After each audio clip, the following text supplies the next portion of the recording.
apprentices and delivery staff must wear PPE at all times in an official workshop. Note that these practical examples are filmed in a teaching environment.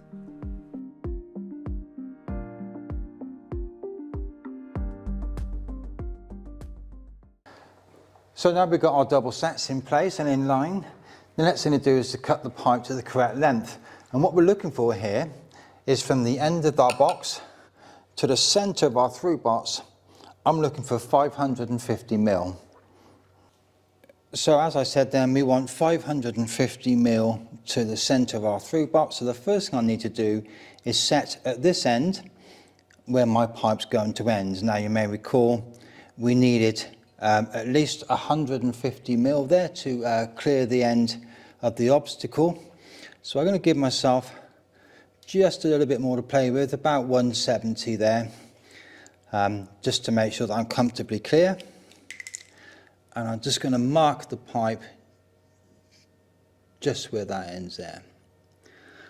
So that's 170mm clearance for the first bend. Now that's not going to be the end of the pipe, that will be the end of the coupler when it's cut and threaded and put in place, but we're not going to do that yet. First I'm going to measure from that mark now where I want the centre of my through box to be. Okay then, so here's our mark where we measured for our end of coupler. As you can see now I've set the rule, so that's at our 55 centimetres or 550mm. Measuring then up to from the end of the tape to the centre of the box, to the through box. So what I need to mark on there is where my thread needs to end, which is squarely then on the end of the spout there.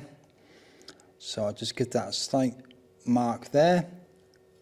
So that's where my thread needs to end, just there.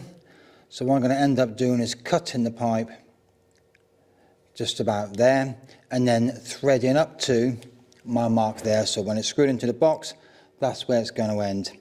Again, we're going to try and be as accurate as we can, but it's not the end of the world to be a couple of mil out, because we've got a little bit of play here, and I give myself 20mm clearance, so we've got plenty of room to get it just where we need it. Okay, so here's our marks then. You may recall then, so this is our end of our thread, and this mark here is the end of the pipe, so that when that's cut there, you can see that the thread needs to end here. So I'm going to cut the pipe just on the one furthest away from the vise. So next we need to cut the pipe on the mark, but it's worth a mention just beforehand. These cuts, they do need to be square. So a nice clean cut, nice and square, helps the thread start and cutting the thread much easier. So to enable this, you do really want a decent blade in your hacksaw. Now this one's clearly been used, but actually it's fairly intact. But also the tension on this needs to be nice and tight. So just check the tension and tighten it up if needed, just to make sure you're going to get a nice clean cut. So now we're happy with the hacksaw, and now we're just going to cut through on the outside mark there. So when cutting, keep an eye on that to make sure it's going to go through nice and square, and allow the blade to do the cutting. Use the full length of the blade and allow the blade to cut right through to the end.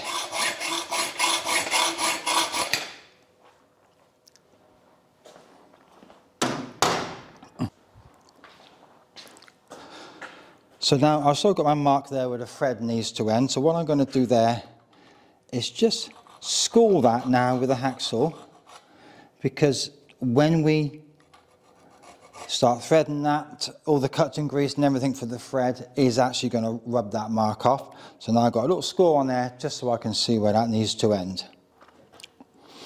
Okay, so we need to put a little bit of cutting grease just on the edge of the pipe first, so we get a nice clean cut.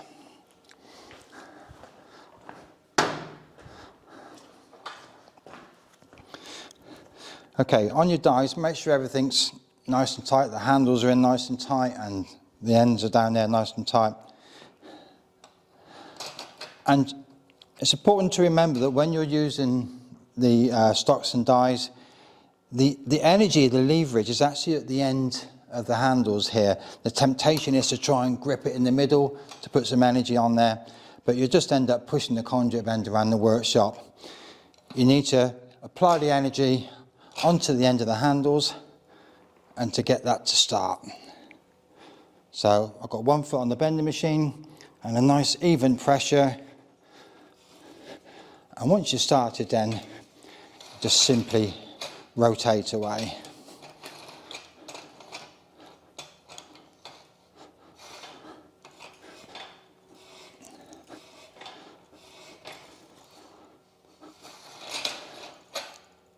I tend to put just a few threads on at a time to keep the dies and the thread, everything all nice and clean.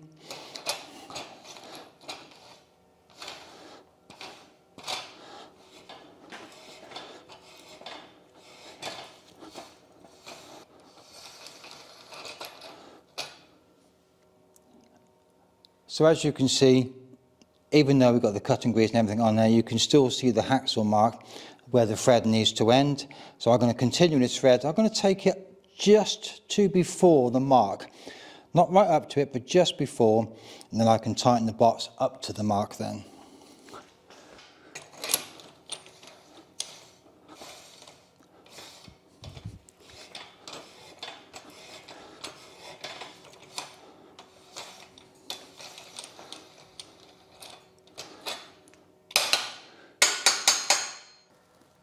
So now we've got a thread on the conduit, we can actually see how square our cut on the pipe is.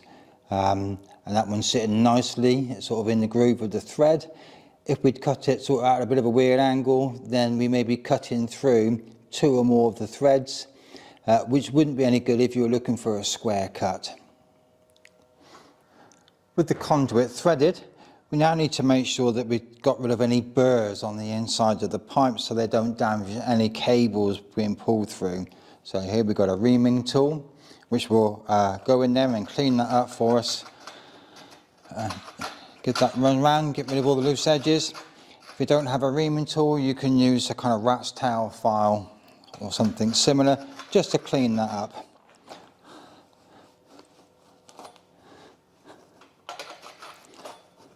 And there we go. So with the thread cut then, now we just need to put our through bots on the end. Okay, so we just run that on, make sure you're not cross-threading. Goes on nice and clean. Now you can still see then, just on there, the mark where we put the groove in, and so we just tighten up to that. Okay, but we also need to make sure the box is in the right orientation in terms of lining up the double set. So the face edge of the box, so the face bit there, needs to be going the same way as the set. So we need to pull that around, and now I'll just grab something to tighten that up with. Okay, and we just want to see that that lines up nicely. Okay, there we go.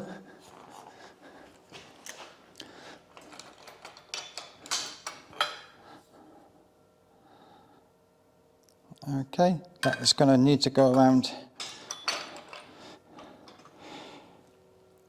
just one more turn to bring that in line. I can't take it back because it'll be too loose, so it needs to go around one more turn.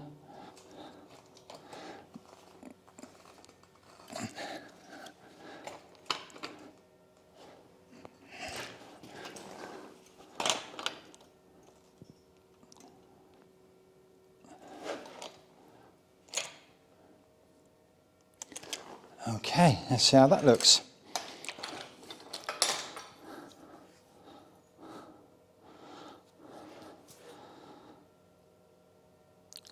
Okay, that's not too bad. Let's go and offer it up. Okay, so with our through box in line on a double set, let's offer it up and see how that looks. Okay, so that fits in there quite comfortably. We've got to put the coupler on this end yet, but we'll just check how that's looking. Get that on the magnets there. I'm quite happy with that. That set seems nice and level. So now I'm going to measure my 55 centimetres, my 550mm from there to the end of the coupler to make sure this box is in exactly the right place. So here we can see our original mark there for our end of coupler. So that's where the coupler is going to sit when that's cut and threaded on there. So that's our original mark. And we were looking for a measurement from the end of the mark there to the centre of the box of 55mm.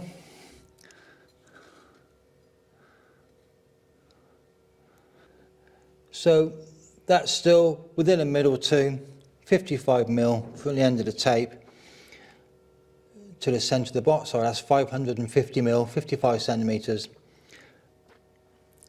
Okay then, so at this end of the pipe, we can see that our original mark there for the end of the coupler, and that's still bang on line there with the end of the tape. So we're good to go on there. So our mark again then was our end of coupler. So when that's cut and threaded, the coupler will sit on like that. So I just now need to mark where my thread is going to end. So I'm going to be threading up to that mark there. So when the coupler is screwed on, that's where it finish. Bringing us up to our line there. And we just need to then cut that in the middle and thread up to the line. So as before then, we're just going to score that mark there with the hacksaw, just so it's not lost when we start threading. And then I just need to cut cleanly in between the two lines.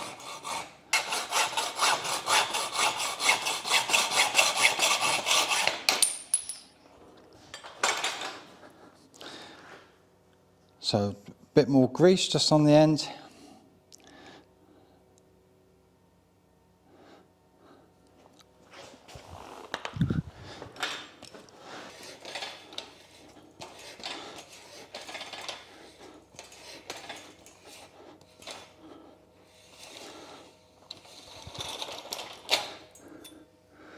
Okay, just a couple more turns on there should be enough.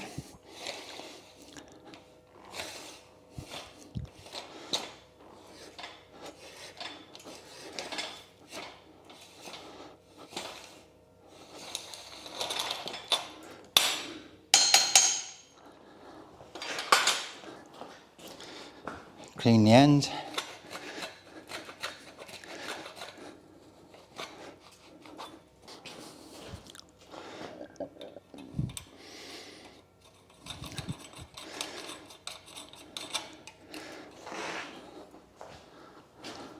And we just tighten that up to the mark.